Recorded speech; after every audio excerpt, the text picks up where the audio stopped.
Hi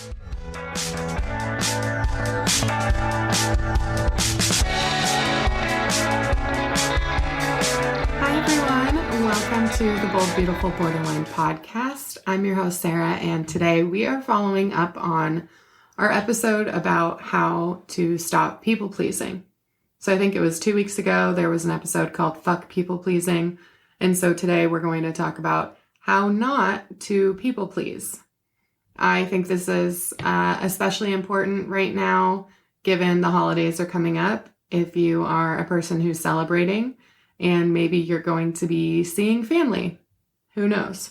So I think that talking about how not to people please, and for me, this also means like unmasking, how to not mask when we are around family through the holidays or at work or whatever, and how to stop hurting ourselves through our people pleasing, because that is essentially what we're doing. We're hurting ourselves by trying to please other people before ourselves.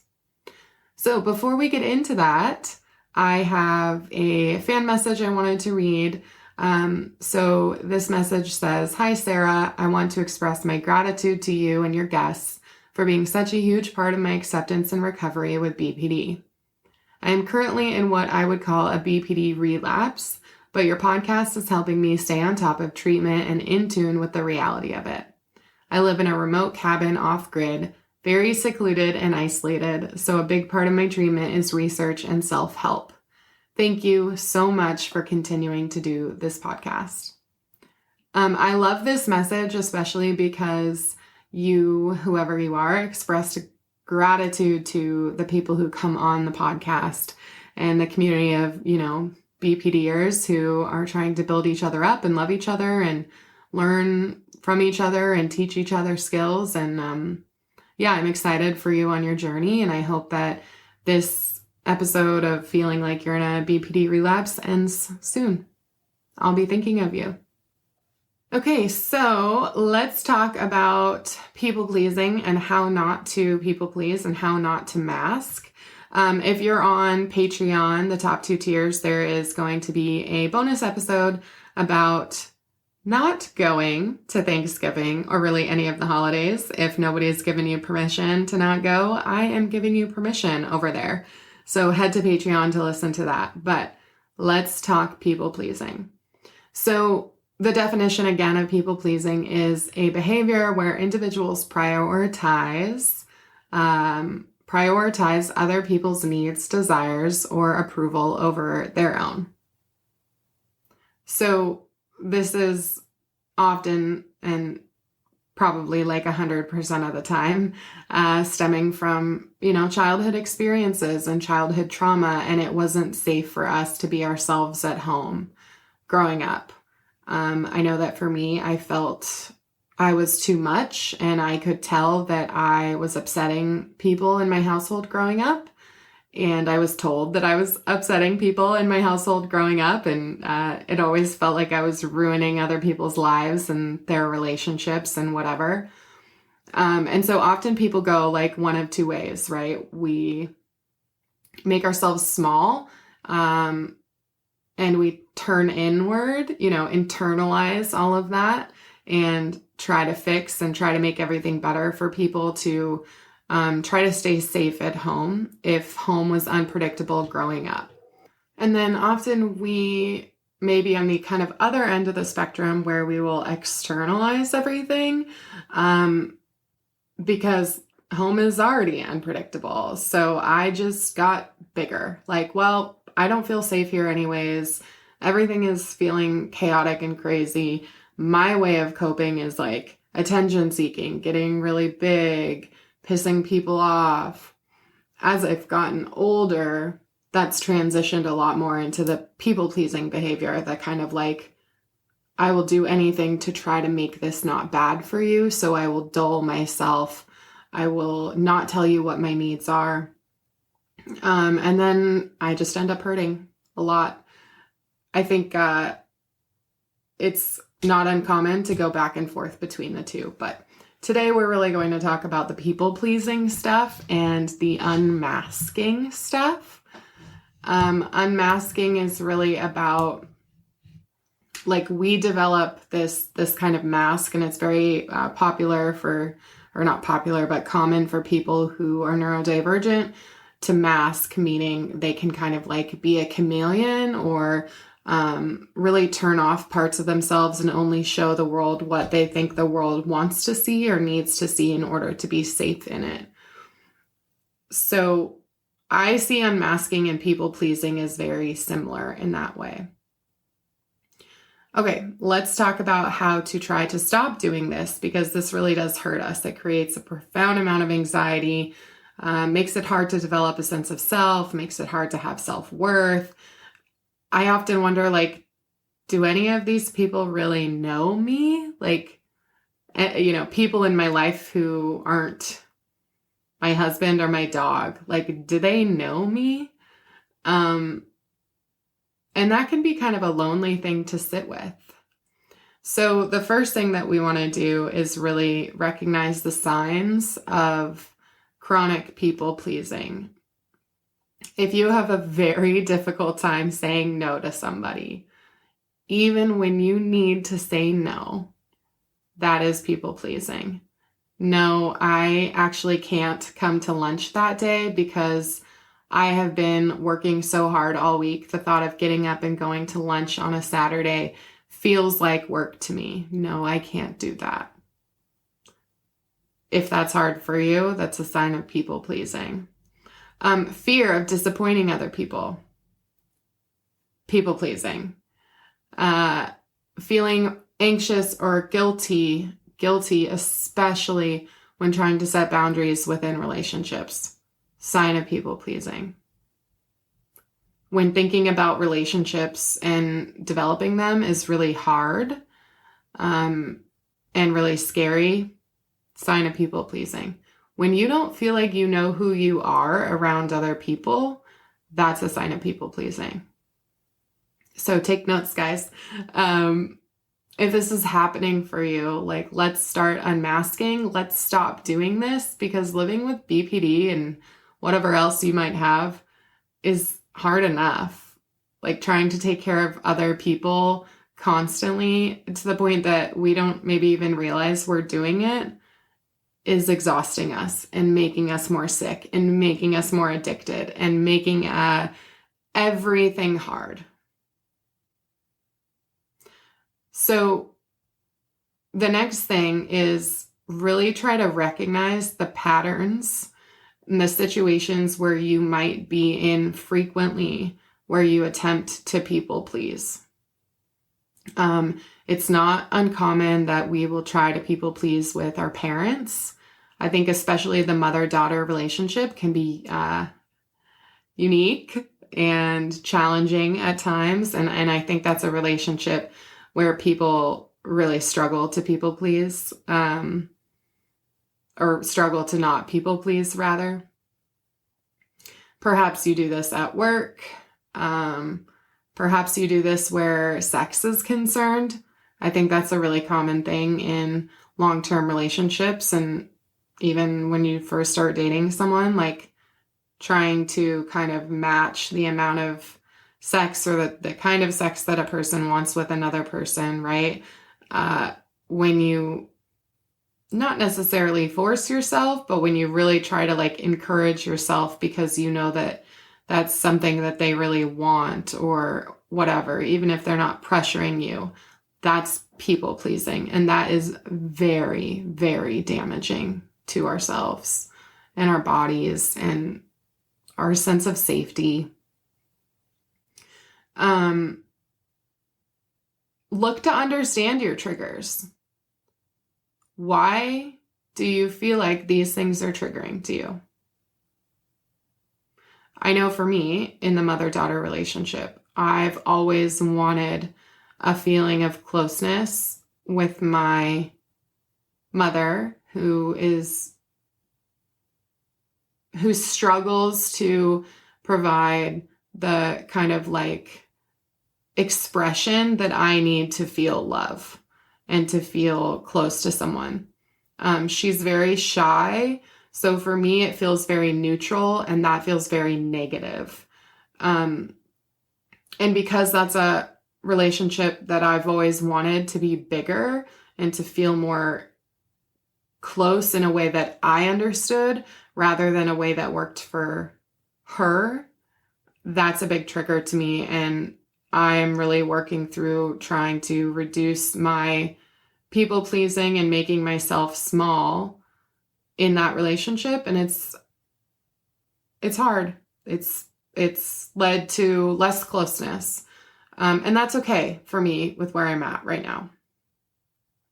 But I know that is like the core of that trigger is wanting something that I feel like I've never had. The next thing is trying to challenge our core beliefs. This belief that in order to be loved, in order to be worthy, in order to be capable, in order to be insert feeling, adjective, whatever, that we have to take care of people and that we have to please people. I've spoken with clients before who have been like, I have to take care of my parents when they're aging, or I can't transition because of how painful it would be for my family, or, whatever it is. And it's like, we don't have to take care of our parents. We didn't ask to be here. That wasn't a contract for being born. If you want to take care of your parents and that works for you in their, older age, then awesome. I love that for you. But if you don't, that's okay.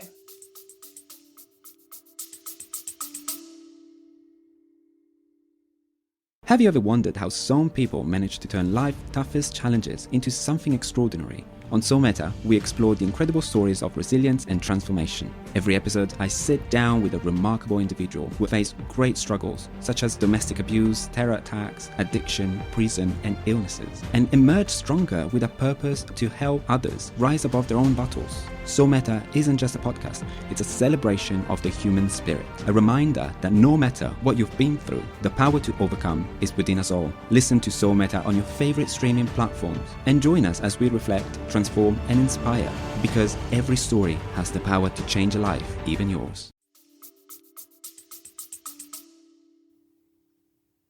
Holding ourselves back from being our true selves, like it broke my heart when this person told me that they would never be able to transition because they wanted to keep their relationship with their family intact. I think, gosh, do you really want to go 50 years not being who you are? Like, that's devastating and dangerous. That's very dangerous to us. We deserve to be who we are, but furthermore, if we don't allow ourselves to be, we know that depression, anxiety, all of those things gets, even worse, and maybe leads to suicidal ideation, planning, maybe even attempt. And that's really, really sad and really, really scary. I know a lot of us have never felt like we're allowed to stop people pleasing, or we're allowed to stop making ourselves small. We don't have to. We are allowed to do that. We do have the responsibility of doing it in a way that's effective. We can't just go around saying fuck you, fuck no, I'm not doing that. We can use our DBT dear man skills. We can be clear and kind, but we can still say no. So identify the patterns, look to understand the triggers, and then challenge those beliefs. Every time that you want to people please, every time you want to say yes to the Saturday lunch that you don't want to go to, remind yourself, I don't have to go to Saturday lunch. That doesn't change who I am. That doesn't change that I'm a good daughter, a good friend, a good partner, a good whatever. You don't have to do the extra work that you're assigned. You're still a good employee. So the next one is really hard. This is our boundary setting. all of it before is kind of the cognitive stuff, right? Like look at it, understand it, decide what you want to do with it. But then the doing is so hard. I put off for a really long time having conversations that I needed to have with people in order to feel like I was being true to myself because I was terrified of the outcomes. And sometimes when we set boundaries with people, they may not receive them well. That's not our fault. Our responsibility, again, is in how we present them. But how people respond is completely up to them.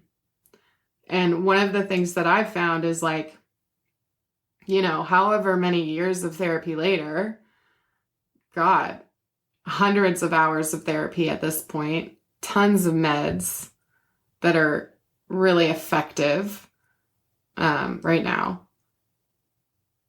I may have more skills, even as a person with borderline and all of these things, than the people I'm talking to. And that's hard because, you feel like I've done all this work. I should be able to have these like positive outcomes in my relationships. But sometimes it's like not us. And if other people don't respond well, like that may be because your skills and all of the work you've put into your mental health has made it so that your skills like surpass the people that you love. That's okay. That's not your fault. Okay, so there's several different types of boundaries. And I'll put a link in the show notes to this because I think that it's like hard to understand what a boundary is, that's kind of a fun, cute term, but what does that really mean?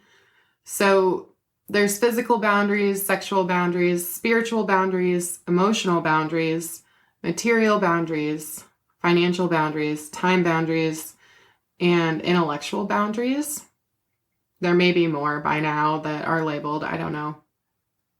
But if you feel like someone is crossing any of those boundaries, asking too much of you, wanting to give you a hug when you don't want to give them a hug, trying to unload their emotional difficulties onto you, trying to trauma bond with you, any of those things, if you feel like those are being crossed, it's time to not continue to let that happen.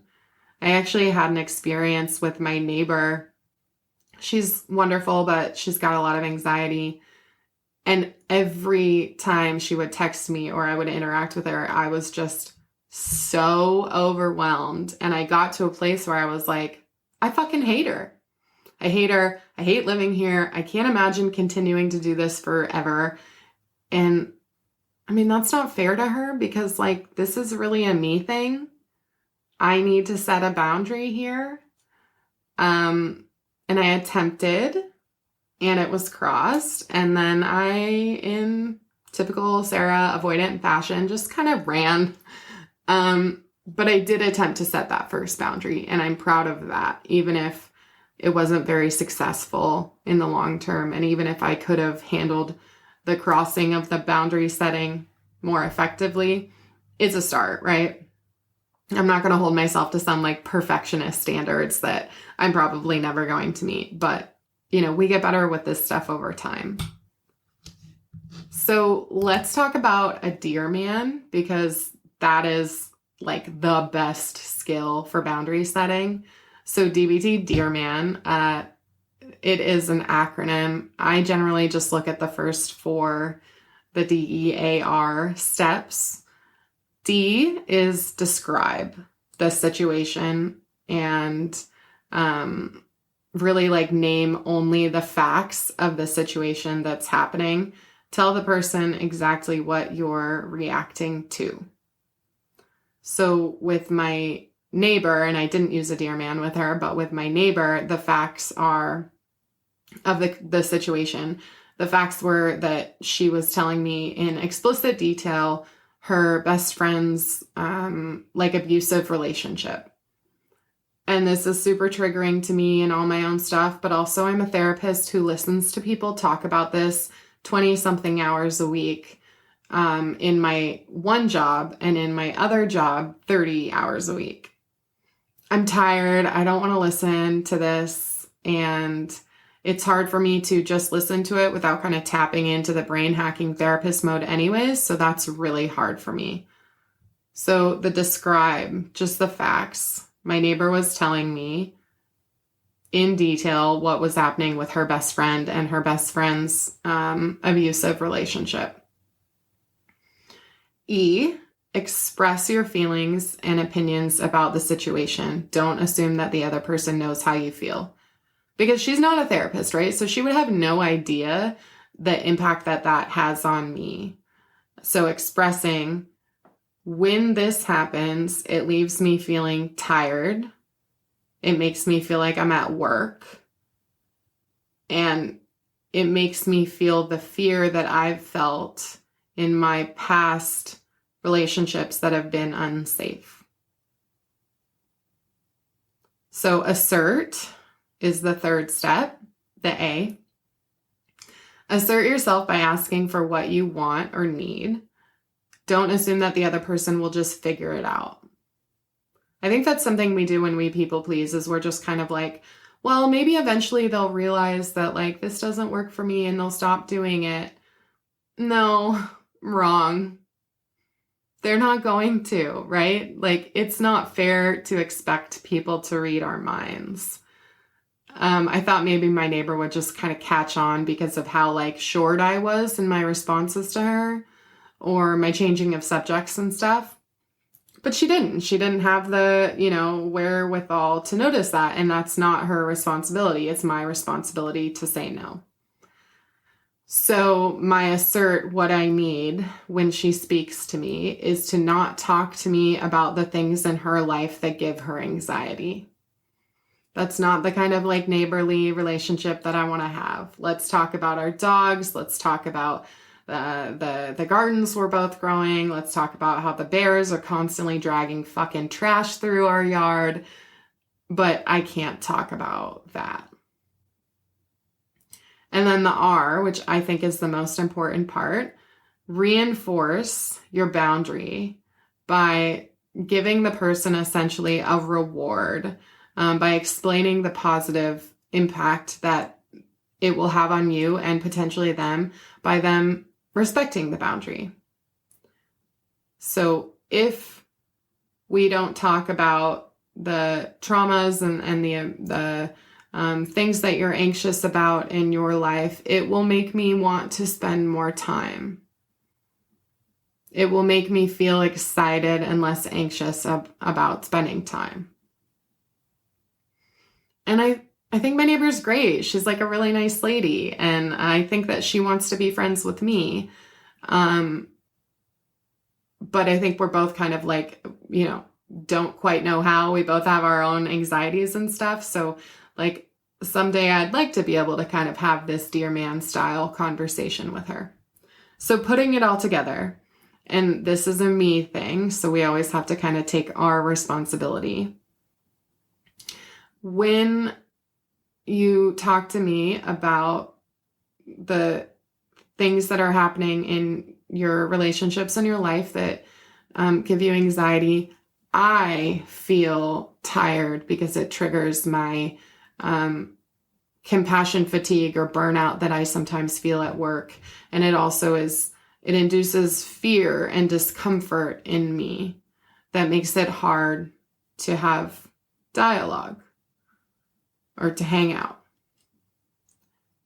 So when we hang out, I really need us to talk about things that aren't involving strong emotions for you. I need us to talk about things that are going well and things that we have common interests in. And if we can do this, I'm really going to enjoy spending time. I'm really going to want to spend more time because I do want to spend more time with you. That is the dear man.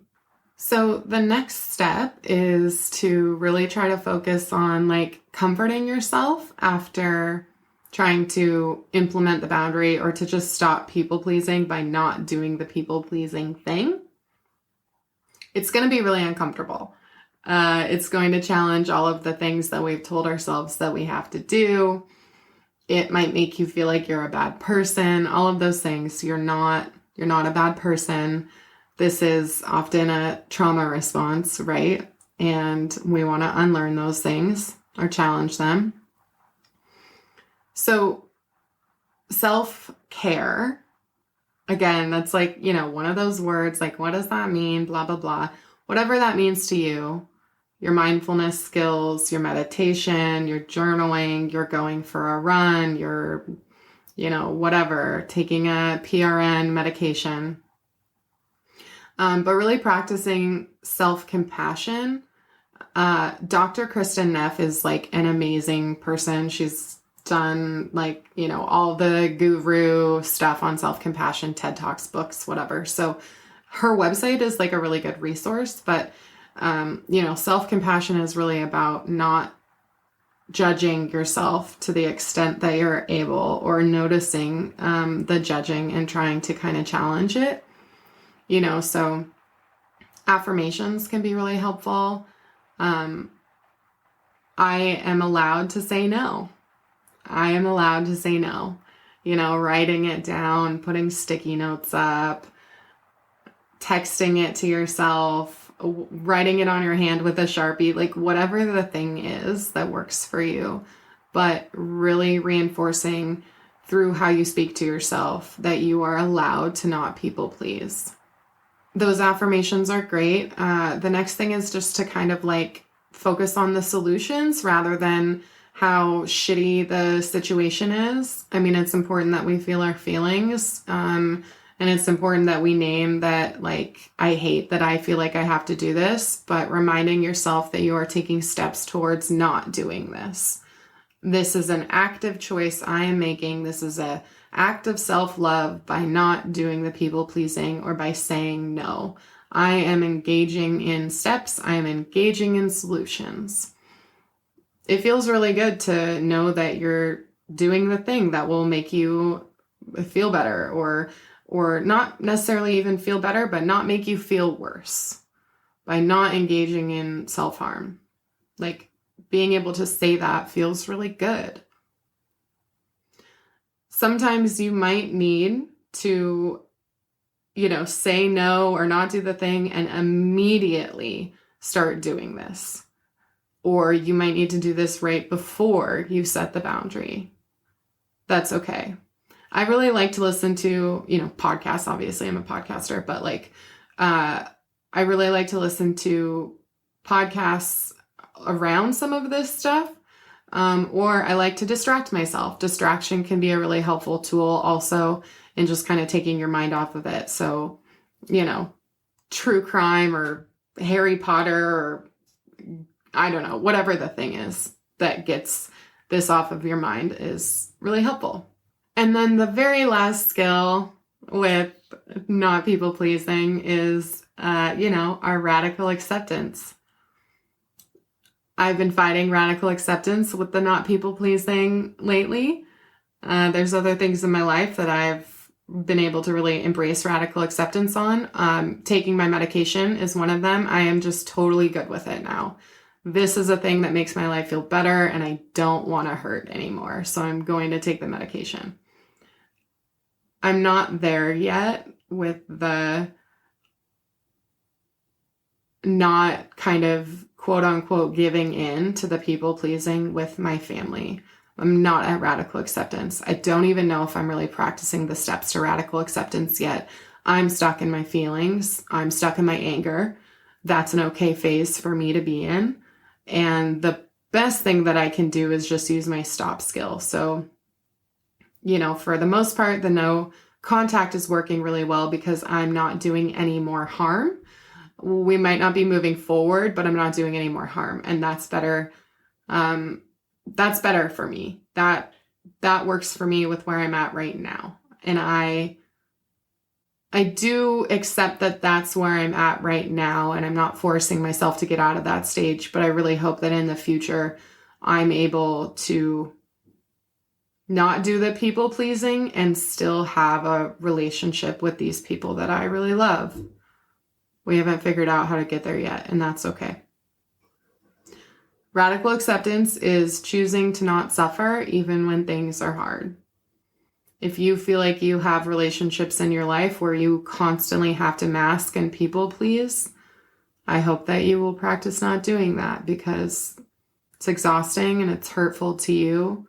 And it also doesn't allow for like authentic relationships with other people. Maybe there's people in your life that you constantly have to people please with, and they have shown that they are not able to accept you when you're not people pleasing. Maybe those people aren't people to have in your life. Maybe that job is not the job to have in your life. Whatever the thing is, especially through the end of the year and the holidays, if you're spending time with people that you have a history of really trying to mask in front of, I hope you'll let yourself not. I think that's a beautiful act of self-love. Okay, guys, thanks for listening to this episode of the podcast. Thank you for tuning in to the Bold, Beautiful Borderline podcast. I hope you enjoyed today's episode. If you liked what you heard, don't forget to subscribe, rate, and leave a review on Apple Podcasts, Spotify, or wherever you get your content. That's super helpful for me in finding additional folks who want to listen to the show, want to feel seen, family members, partners who want to understand. You can also follow along at Bold Beautiful Borderline or at Sarah's Wellness Way on Instagram. For the blog and a more extensive list of resources, go to boldbeautifulborderline.com. There you can also request to be a guest on the show, or you can do my favorite thing and leave a voicemail to be played at one of our future episodes. All of this information can be seen below in the show notes. If you'd like to support the show and get exclusive perks, consider becoming a Patreon member. Your support helps me with creating content to destigmatize BPD and all the other wild mental health struggles that I discuss on this podcast. As always, thank you so much for guests and listeners alike. I love you. Until next time, keep living and seeking joy. Information in this podcast is not medical advice, but rather experience from individuals living with mental illnesses. If you want to try a treatment that you heard about, please consult your treatment team. The music in this podcast was created by a longtime friend of mine, Corey Evans from the Evergreen Band. You can find him on Instagram at @the_Evergreen Band. Cover art was created by my husband, Talon Abbott. Their information is in the show notes. There is no producer for this show. It's all me.